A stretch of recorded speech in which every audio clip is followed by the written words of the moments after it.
بسم اللہ الرحمن الرحیم۔ رات کے سبق میں نے دو باتیں عرض کی تھی۔ ایک یہ کہ علماء عقائد کے نزدیک اس دلیل توحید اور برہان توحید کا نام ہے دلیل تمانو یا برہان تمانو۔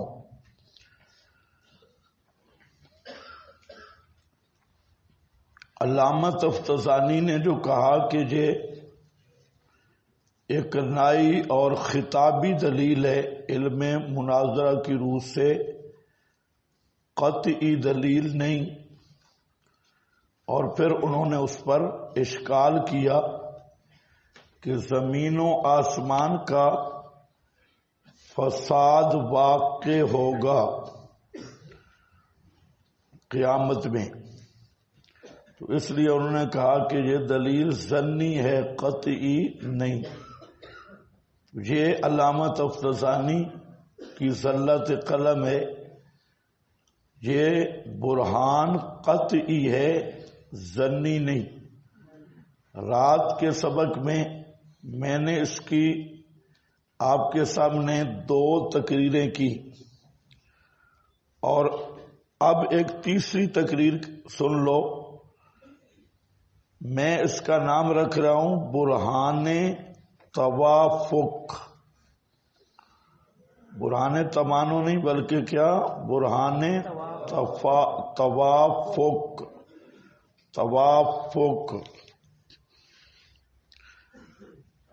اور وہ یہ آیتوں کے اندر غور کرو۔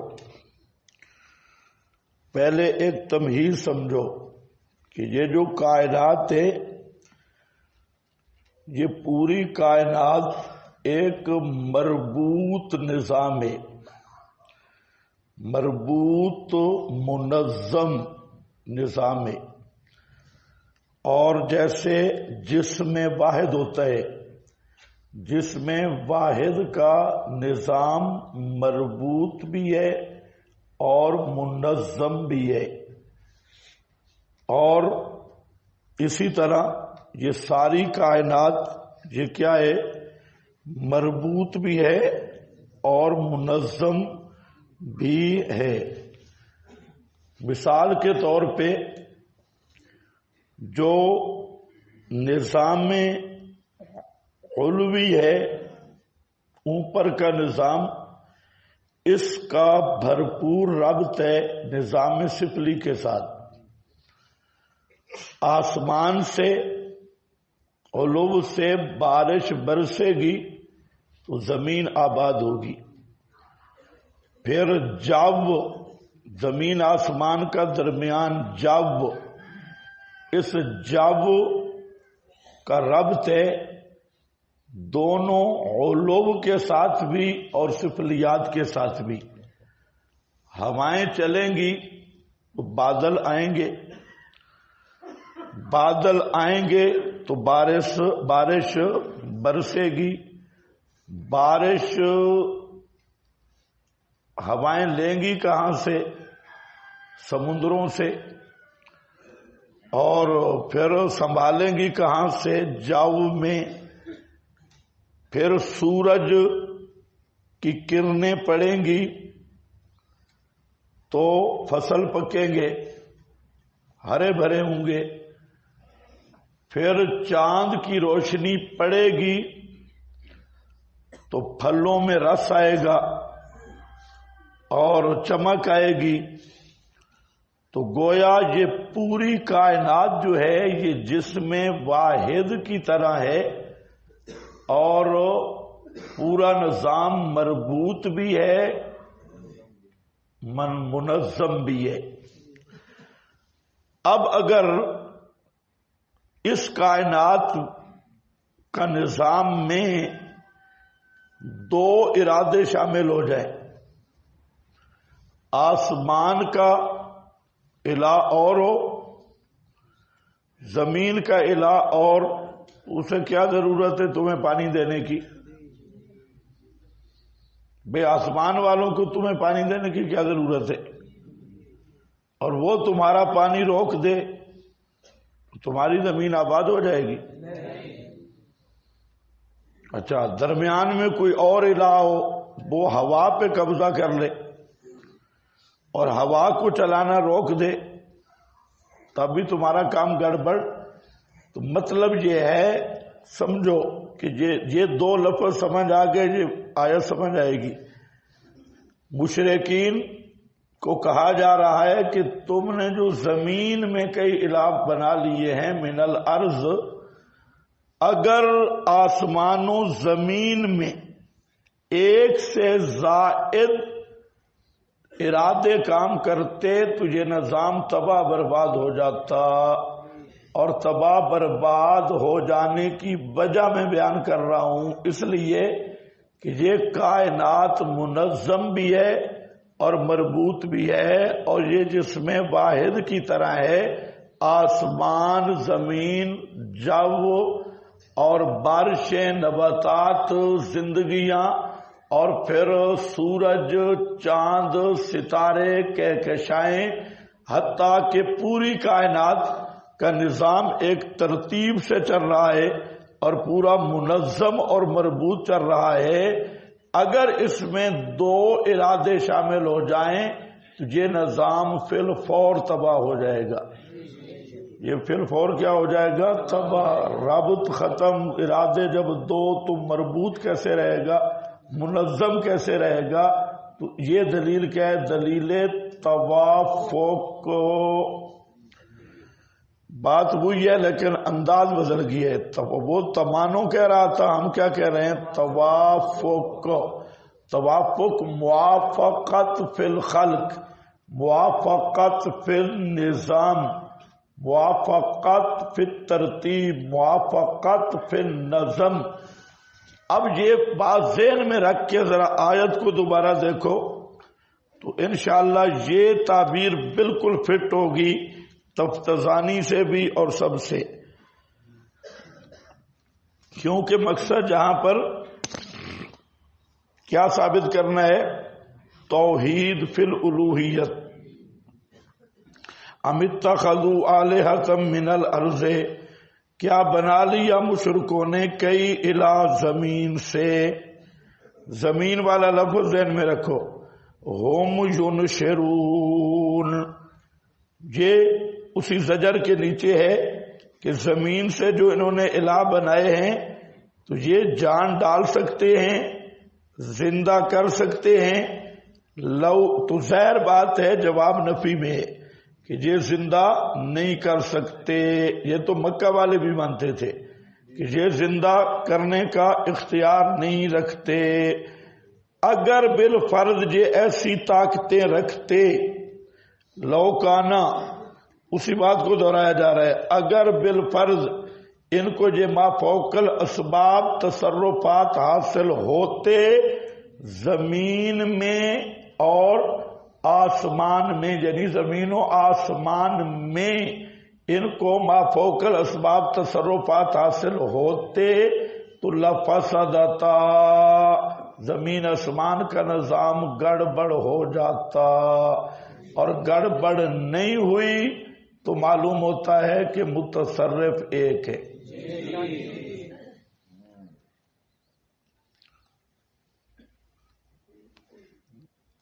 لو کانا فیہما آلہۃ الا اللہ لفسدتا۔ سورہ المومنون نکالو، آیت نمبر 91۔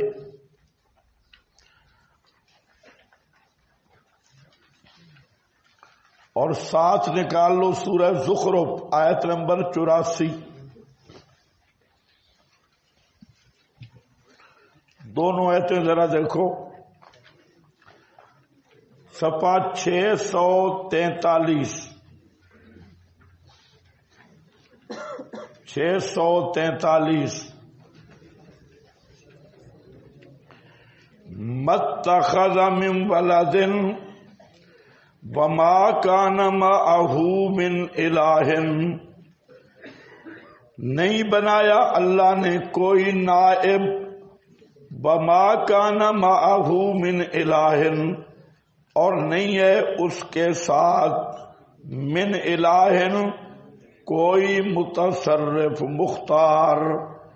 اگر یہ ہوتا اذن، اگر اللہ کے ساتھ کوئی دوسرا بھی متصرف ہوتا، لذہب کل الہ، البتہ لے جاتا ہر الہ، بما خلقا، اپنی مخلوق کو انہوں نے تقسیم کر لینا تھا اور یہ سارا نظام منقطع ہو جاتا، اس کا ربط ہی ٹوٹ جاتا. اس کا ہم کہتے ہیں ایک درسگاہ میں دو قاری اکٹھے نہیں ہو سکتے، ایک مسجد میں دو مولوی خطیب اکٹھے نہیں ہو سکتے، اپنے اپنے مقتدیوں کو الگ کر جاتے. کلو الہ بما خلقا بل علی بعضهم علی بعض، بعض پر چڑھائی کرتے. سبحان اللہ، اس سے پتہ چل گیا کہ کوئی دوسرا متصرف یا نائب نہیں. یہ اب اسی کے ساتھ ملا لو، اور وہ سورۃ زخرف، هو الذی فی السماء الہ، هو الذی فی السماء الہ وفی الارض، صفحہ نمبر 916. وَهُوَ الَّذِي، وہی ذات فی السماء الہ، آسمان والوں کی پکاریں سننے والا، وفی الارض الہ، اور زمین والوں کی پکاریں سننے والا. اب اس آیت کو بھی اور اتخذوا آلہۃ من الارض، مشرک سمجھتے تھے یہ ہمارے باب زمین والے، ان کو بھی اختیارات ملے ہیں. اللہ فرماتے ہیں خبردار، اختیار آسمانوں میں بھی اللہ کا چلتا ہے اور زمین میں بھی اللہ کا چلتا ہے. اگر یہ تصرف الگ الگ ہو جاتے لفسدتا، آسمان و زمین کا نظام گڑبڑ ہو جاتا.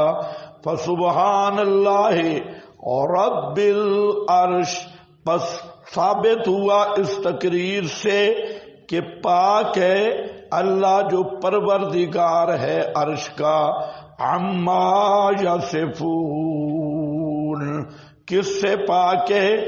ان چیزوں سے کہ یہ مشرک بیان کر رہے ہیں. کیا مطلب؟ مختار اور معبود ہونے میں، مختار اور معبود ہونے میں شرکا سے پاک ہے. لا یسالو، یہ بیان عظمت ہے اور تنویر ما قبل ہے. ما قبل والی بات پر تنویر ہے، ذرا توجہ کرو. لا یسالو عما یفعل، نہیں سوال کیا جاتا عما، اس کام کے بارے میں، یفعل جو وہ کرے، وہ جو بھی کرے اس سے کوئی پوچھنے والا نہیں ہے. وَهُمْ يُسْأَلُونَ، اور وہ ہم سے مراد پوری مخلوق، یسألون وہ سوال کیے جاتی ہیں. تو یہ بیان ہے اللہ کی عظمت کا کہ اللہ کی شان یہ ہے اس پر کوئی حاکم نہیں اور اللہ سب پر حاکم ہے. اس آیت کو اگر سمجھ جاؤ تو پوری توحید سمجھ آ جائے گی. لا یسأل عما یفعل، اللہ سے سوال نہیں ہو سکتا، باقی سب سے سوال ہوگا. انبیاء، امام الانبیاء، اولیاء، سب سے یسألون، سب سے سوال ہوگا. سوال سے بالا تر ہے تو صرف اللہ ہے۔ اس میں دلیل کیا ہے کہ ساری مخلوق مکلف ہے اور ساری مخلوق پابند ہے، خواہ انبیاء خواہ اولیاء خواہ کوئی بھی ہے، وہ کیا ہے؟ پابند اور مکلف ہے۔ اور جو مکلف اور پابند ہو وہ مختار نہیں ہوتا۔ جو قانون کا پابند ہو، جو مکلف ہو، تو وہ مختار نہیں۔ مختار وہ ہے جس پر کوئی حاکم نہیں۔ اس لیے اللہ سے کوئی پوچھنے والا نہیں، باقی ساری کائنات مسئول ہے، اس سے پوچھا جائے گا۔ حتیٰ کہ امام الانبیاء صلی اللہ علیہ وسلم سے بھی پوچھا جاتا ہے لیما لیما لیما لیما۔ تو جو مکلف ہو وہ مختار، جو خود محتاج ہے، مکلف ہے، احکام کا پابند ہے، تو احکام کا خود پابند ہے، تو وہ کیسے مختار اور مشکل کشا حاجت روا بن گیا؟ ایک پہلو یہ۔ دوسرے ذرا توجہ کرو، یہ جتنے مشرکین ہیں یہ مخلوق پر اللہ کو قیاس کرتے ہیں اور مخلوق کو اور اللہ کو مخلوق پر قیاس کرتے ہیں۔ مثلا اب یہ ایک جملہ کہ نعمتیں جو ہمیں ملی، جو چیز جو کچھ ملا، تو یہ نبی پاک صلی اللہ علیہ وسلم نے دیا یا اولیاء اور پیروں نے دیا یا اماموں نے دیا، جیسے روافض کا نظریہ ہے۔ تو اس پر ہم سوال کرتے ہیں کہ یہ جو زنا ہے یہ بھی امام کروا رہے ہیں، چوری بھی امام کروا رہا ہے، ڈاکہ بھی امام کروا رہا ہے، چکلوں میں جو کچھ ہوتا ہے یہ بھی امام کروا رہا ہے، تو یہ امام کی توہین ہے۔ تو وہ کہتے ہیں اچھا امام کروائے، امام کی توہین ہے، تو اللہ کرائے تو اللہ کی توہین نہیں ہے۔ یہ سوال سمجھ گئے؟ یہ کام اللہ بھی تو کرتا ہے، اگر اللہ کی توہین نہیں تو امام کی توہین کیسے ہو گئی؟ بھائی رزق حلال رزق حرام کون دیتا ہے؟ بھائی رازق کون ہے؟ حلال بھی کون دیتا ہے اور حرام دادا دیتا ہے؟ حرام بھی کون دیتا ہے؟ اللہ۔ حلال بھی کون دیتا ہے؟ اللہ۔ وہ کہتے ہیں کہ تم کہتے ہو نبی، ہم کہتے ہیں نبی دیتے ہیں، حلال بھی حرام بھی اللہ موتی نبی قاسم۔ تو اس پر جو تم اعتراض کرتے ہو کہ نبی کو قاسم بنانا نبی کی توہین ہے، کیونکہ تقسیم تو حرام کی بھی ہو رہی ہے، حلال کی بھی ہو رہی ہے، گناہ کی بھی ہو رہی ہے، ثواب کی بھی ہو رہی ہے، تو نبی کے بارے میں یہ کہنا کہ حرام تقسیم کر رہے ہیں یا گناہ کا کام تقسیم کر رہے ہیں تو یہ توہین ہے۔ آگے سے بریلوی کہتے ہیں توہین ہے، تو پھر اللہ تقسیم کرے تو توہین نہیں بنتی۔ اسی طرح ہم کہتے ہیں تم نبی کو حاضر ناظر سمجھتے ہو، بازاروں میں نبی کو ماننا نبی کی توہین ہے، چکلوں میں نبی کو ماننا نبی کی توہین ہے، مکان متنفرہ میں نبی کو ماننا ناپاک جگہوں میں نبی کی توہین ہے۔ وہ کہتے ہیں تم اللہ کو مانتے ہو، نہیں ہوتی، ہم نبی کو مانتے ہیں، تب کہاں کیڑی گل ہے؟ تو کیسے توہین ہوتی ہے؟ تو یاد رکھ لو اللہ مکلف نہیں، وہ خالق ہے، نبی مکلف ہے، حلال حرام کا پابند نبی ہے، پاکی پلیتی کا پابند اور مکلف نبی ہے، اور ساری مخلوق ہے۔ اور جو اللہ کی شان ہے لا یسأل عما یفعل، اس کی شان یہ ہے کہ وہ مکلف نہیں، تو حلال حرام پاک پلید یہ چیزیں تعلق رکھتی ہیں احکام کے ساتھ، تو پیغمبر ہو یا ولی وہ احکام کا پابند اور مکلف ہے۔ اس کو خالق پر قیاس کرنا اصل کفر کی بنیاد یہ ہے کہ خالق پر قیاس تب کرو کہ وہ خالق بھی کیا ہو، مکلف ہو، یا یہ مخلوق غیر مکلف ہو، تو مکلف کو مکلف پر قیاس کرنا اور خالق پر قیاس کرنا یہ اصل کفر اور تشبیہ ہے۔ تو اس لیے ہم کہتے ہیں کہ گناہ ثواب کا تعلق نبی کے ساتھ ہوتا ہے یا اللہ کے ساتھ ہوتا ہے؟ کوئی تمہیں پتہ نہیں ماشاءاللہ۔ ہاں سب گلی سے اٹھ کے آئے ہیں۔ چلو لا یسالو اما یفعلو وہم یسالون۔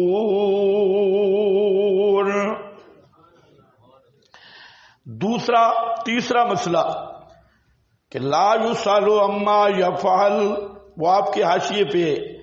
یا ایک بحث چھڑی کہ افعال الہی یہ معلل بالاغراض ہیں یا نہیں۔ اس میں ماتریدیہ اور اشاعرہ ان کا ایک لمبی بحث ہے جو حاشیے پر موجود ہے، اور تیسرے نمبر پر حافظ ابن القیم اور علامہ آلوسی کا فیصلہ موجود ہے۔ اس پوری بحث کا خلاصہ سن لو، باقی حاشیہ موجود ہے۔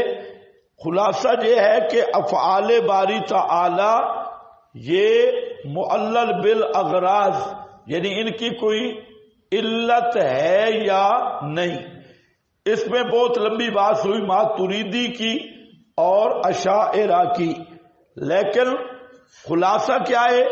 ہم کہتے ہیں کہ علت کے دو معنی ہیں، ایک علت بے معنی الاحتیاج اور دوسرا علت بے معنی الحکمہ۔ علت کے کتنے مفہوم ہیں؟ دو، ایک علت بے معنی الحکمہ، ایک علت بے معنی الاحتیاج۔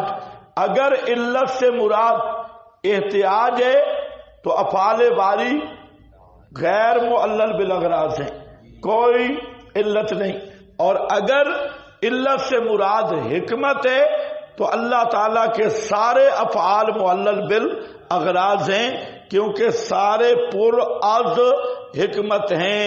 اس پر حافظ ابن القیم کی یہ شفا کتاب ہے، اس میں انہوں نے بہت سارا ایک لمبا مواد ذکر کیا، اور فرماتے ہیں کہ اگر میں اکٹھا کروں تو یہ ہزاروں تک مسائل کی حکم میں بیان کر سکتا ہوں۔ اور اس میں حضرت تھانوی رحمت اللہ علیہ کی بعض وہ تصانیف ہیں، رسائل ہیں، اور شاہ ولی اللہ محدث دہلوی کے وہ حجت اللہ جو علل اور حکم تمام ارکان اسلام اور شرائع کا، اور حضرت تھانوی صاحب کی اسلام اور عقلیات اور اس طرح کی کتب موجود ہیں۔ تو بہرحال خلاصہ یہ نکلا کہ علت کے دو معنی ہیں، ایک علت بے معنی احتیاج اور المحتاج الیہ، اور دوسرا علت بے معنی حکمہ۔ اگر علت سے مراد احتیاج ہے تو اللہ محتاجی سے پاک ہے، اللہ تعالی کہ کسی فعل کسی چیز کا کوئی محتاج نہیں ہے۔ اور اگر علت بے معنی کیا ہے؟ حکمت ہے، تو فعل الحکیم لا یخلو من الحکمہ، اللہ حکیم ہے، اللہ کے ہر کام میں حکمت ہے۔ اب آگے دو صورتیں ہیں، کچھ حکمتیں ہمیں معلوم ہیں اور کچھ معلوم نہیں، اور کچھ ظنی طور پہ معلوم ہے، کچھ قطعی طور پہ معلوم ہے، اور کچھ معلوم نہیں بھی۔ تو بہرحال یہ ایک الگ بات ہے، علم بالعلل۔ تو اس معنی میں ہم کہتے ہیں یہ معلل بالاغراض، یعنی معلل کیا ہے؟ محکم بالحکم۔ کیا ہے؟ محکم بالحکم۔ حکم حکمتیں ہیں، لا یسأل اما یفعل۔ یہ پورے حاشیہ کا خلاصہ یہی ہے۔